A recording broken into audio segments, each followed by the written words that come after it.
O great and mighty King, your praise I will sing. No one can do those great things that you do. The works of your mighty hand are perfect across the land. O great and mighty King. Praise God, Broadview friends and guests. It's so good to have you tune in as we come to lift up the God of our salvation, because he's truly been a good God all throughout the week, and we're going to praise him. The Bible says that this is the day that the Lord has made, so we shall rejoice and be glad in it. So why don't you join me in praise and worship at this time?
Good morning, Broadview and friends of Broadview. It's truly a blessing to be in the house of the Lord one more time.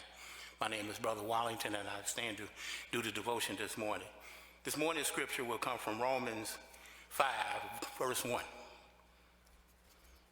Therefore, being justified by faith, we have peace with God through our Lord Jesus Christ. Today is Back to Church Sunday, and the reason I read that scripture was because once we looking for that peace, that's when we know we'll be back with God. Pray with me, church. Heavenly Father, we come to you this morning just to say thank you, Lord. Thank you for your goodness and your grace and your mercy, Lord. Thank you for all that you have done for us all this week, Lord. Thank you for how you have blessed the Broadview Missionary Baptist Church. Heavenly Father, we thank you for your goodness, Lord. We thank you for how you have kept us from all hurt, harms, and dangers from the COVID pandemic, Lord. We just ask you, Lord, just to bless this service, Lord, that you would guide us. We will open our eyes, Lord. You would let us hear what this word of God is telling us today. Lord, we just love you for all that you're doing. We pray for all our members who are sick and shut in, who are not feeling well. We pray for those who are also in hospitals, Lord. Lord, we just thank you, Lord. We just ask you that you would continue to bless the Broadview family, Lord. Continue to bless our church as we take the gospel to the ends of the earth. These things we ask in the name of Jesus Christ. Amen.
Amen. As always, grace be unto you and peace from God our Father and the Lord Jesus Christ, who gave himself for our sins that we might be delivered from this present evil world, according to the will of God and our Father, to whom be glory forever and ever. Amen.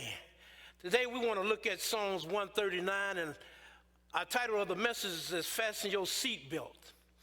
Thousands of people around the world travel by airplane daily.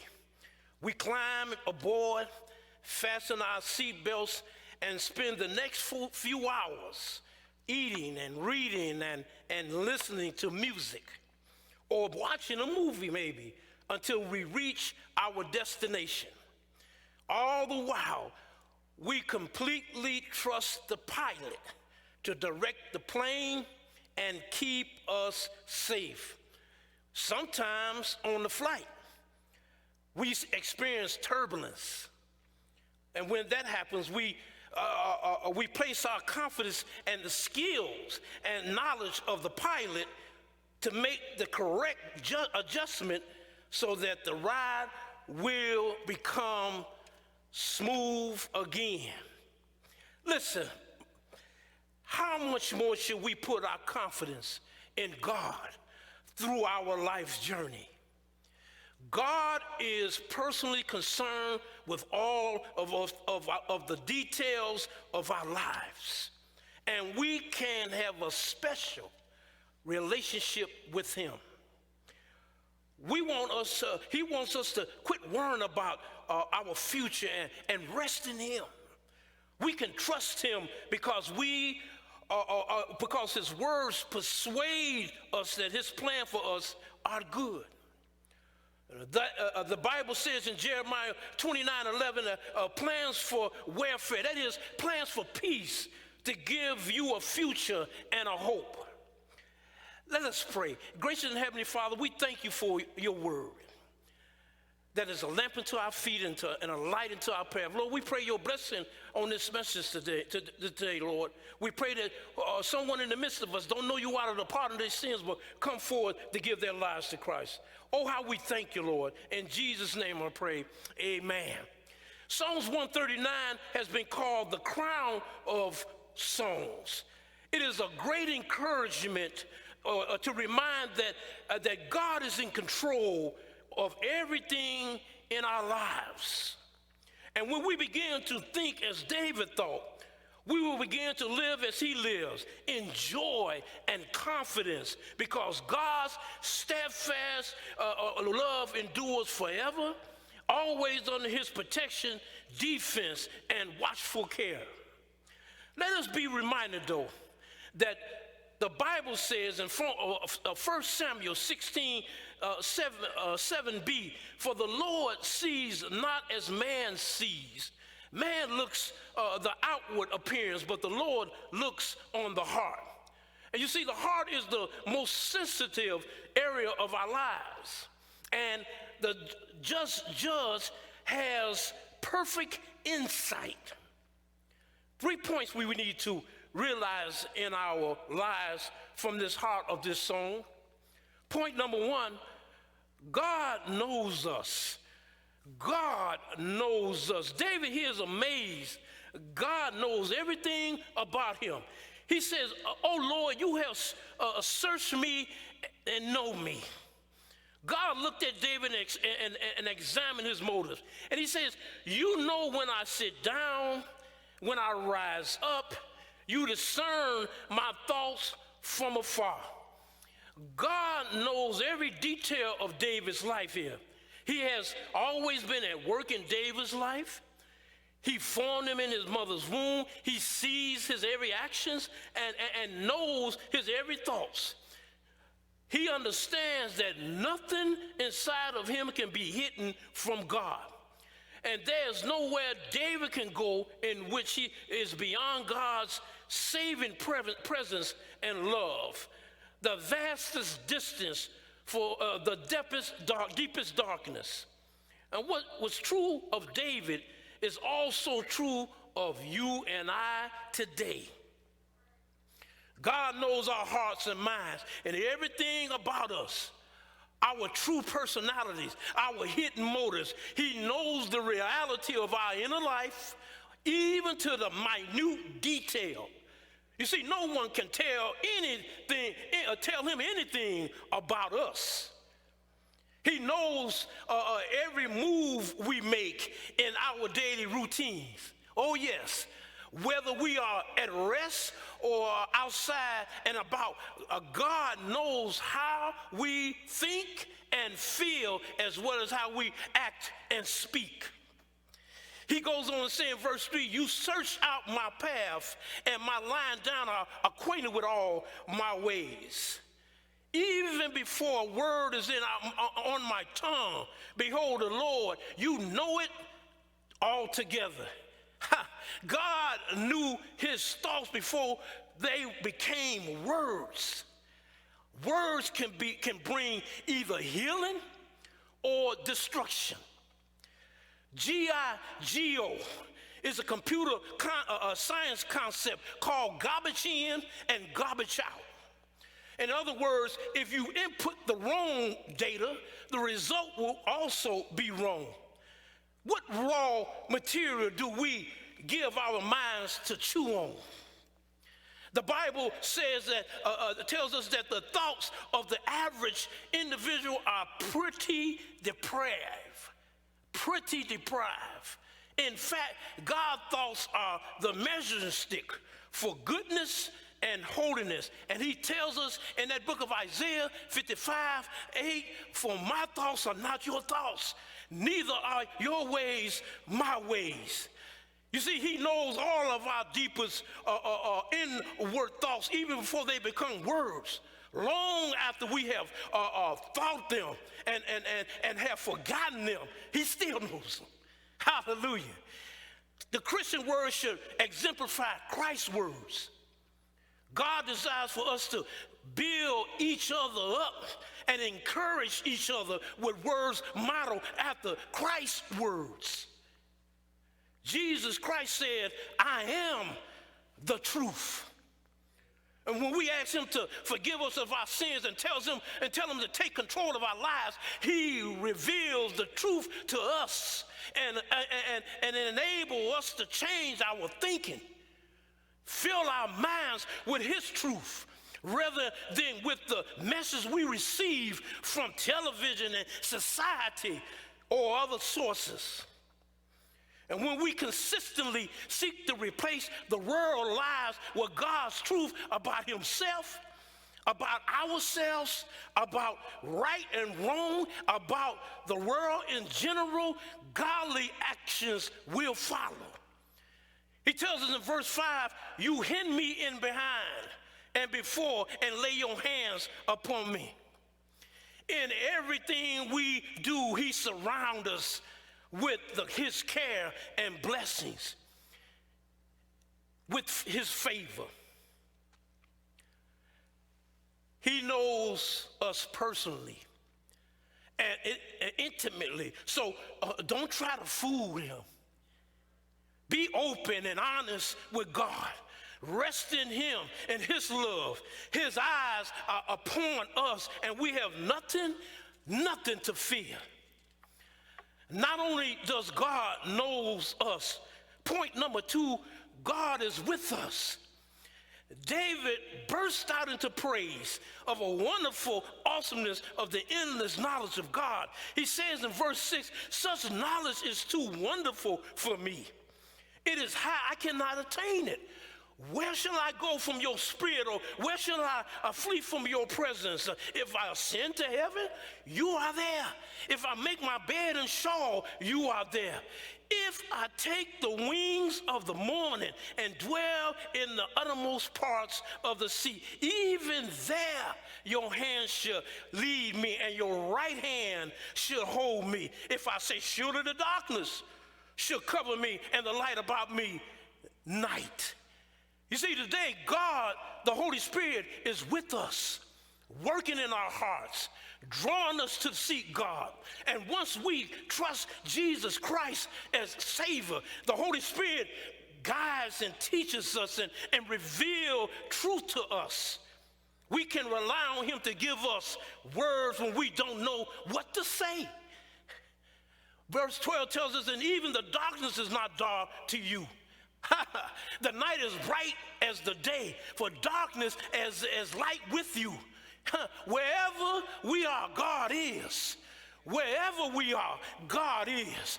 God compares life without Jesus Christ to living in the darkness.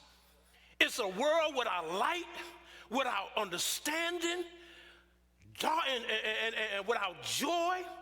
We cannot hide even in darkness. All is open before God. Oh, but God wants to walk with us, guide us, because his plans is the right, the very best.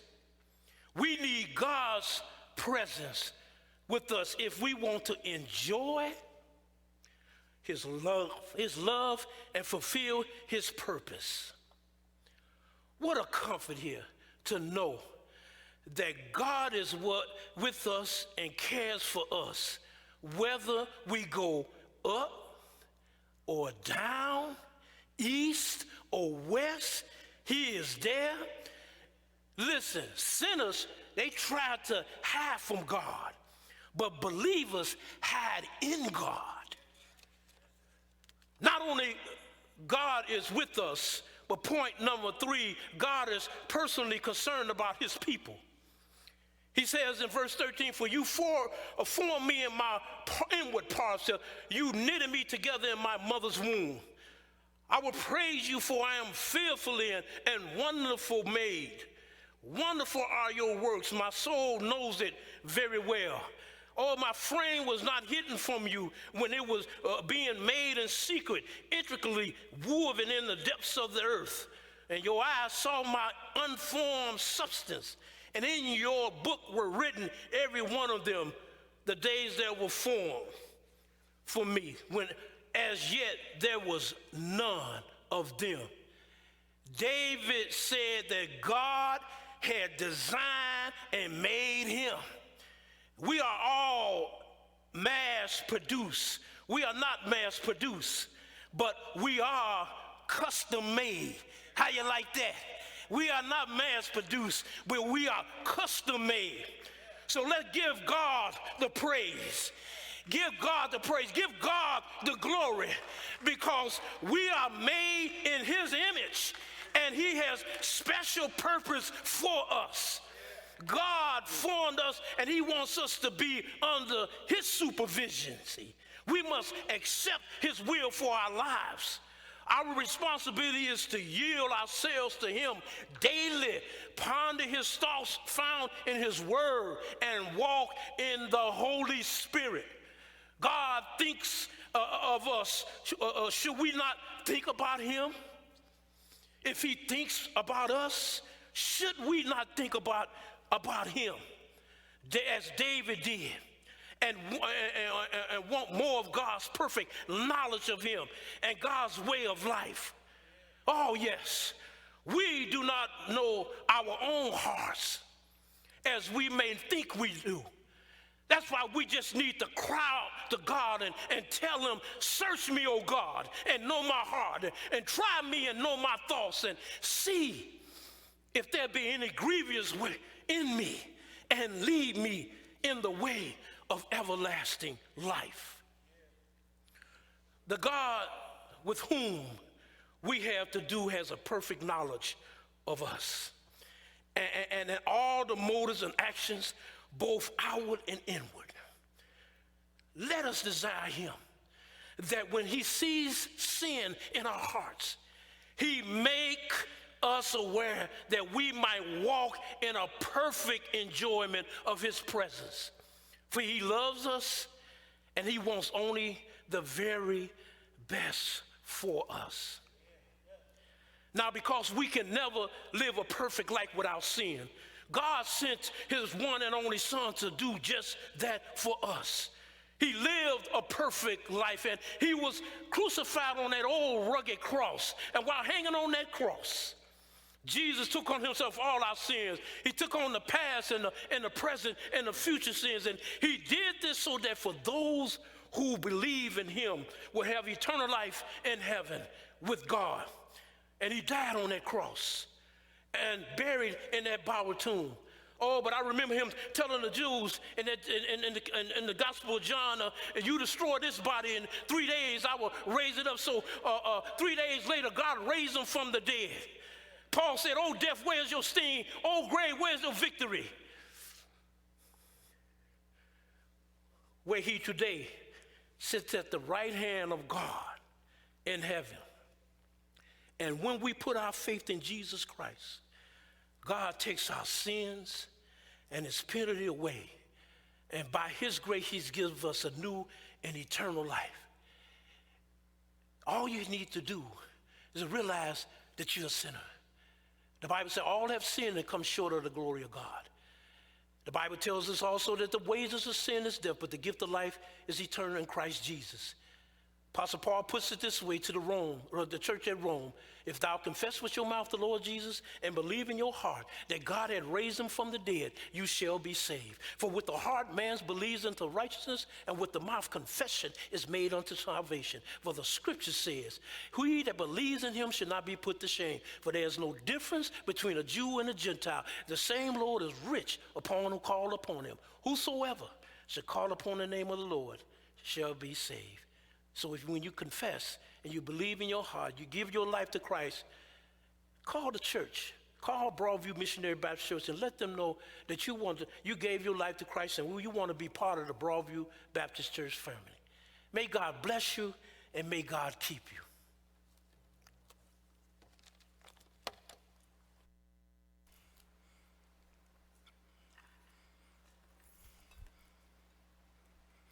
Good morning once again. God loves a cheerful giving. It's time for our tithes and offerings. This morning's scripture will come from 2 Corinthians 9:6.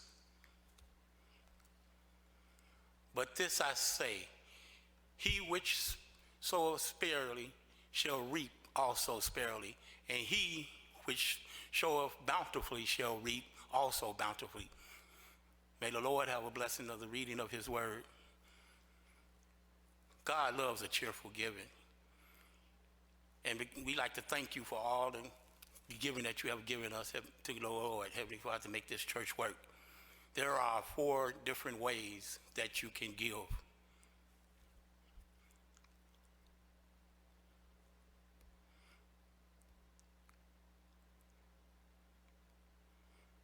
You can mail into Broadview Missionary Baptist Church, 2100 South 25th Avenue, Broadview, Illinois, 60155. You can drop it off at the church. You can give online by way of BroadviewBaptistChurch.org.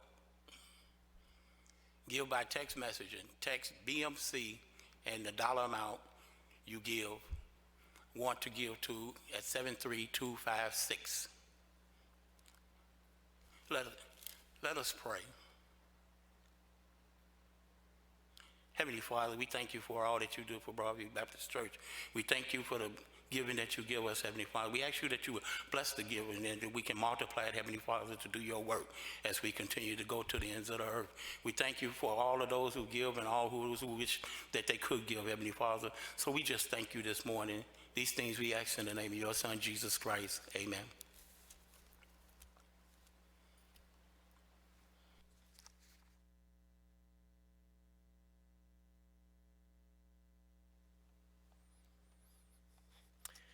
Amen. Once again, we thank you for tuning in to hear the gospel message. And I just want to encourage you, let you know that God has a lot in store for us, and he only wants the best for us. And so let us put our confidence in the Lord, in God on this journey. Amen. And now unto him that is able to keep you from falling and present you faultless for his presence with exceeding joy. To only wise God, our Savior, be glory, majesty, dominion, and power, both now and forever. We all say together, amen. May God bless you. May God keep you.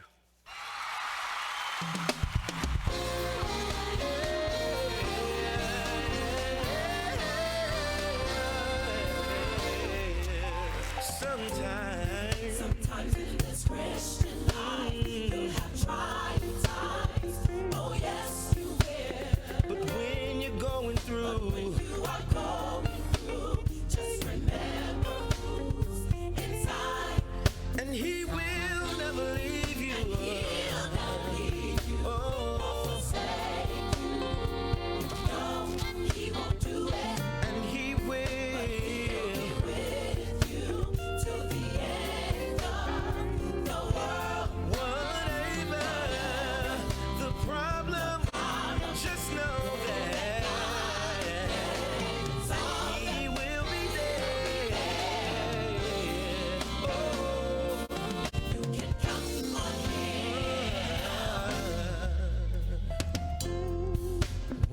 family goes astray, he'll make a way. Oh yes, he will. When friends walk away, he'll be there to stay.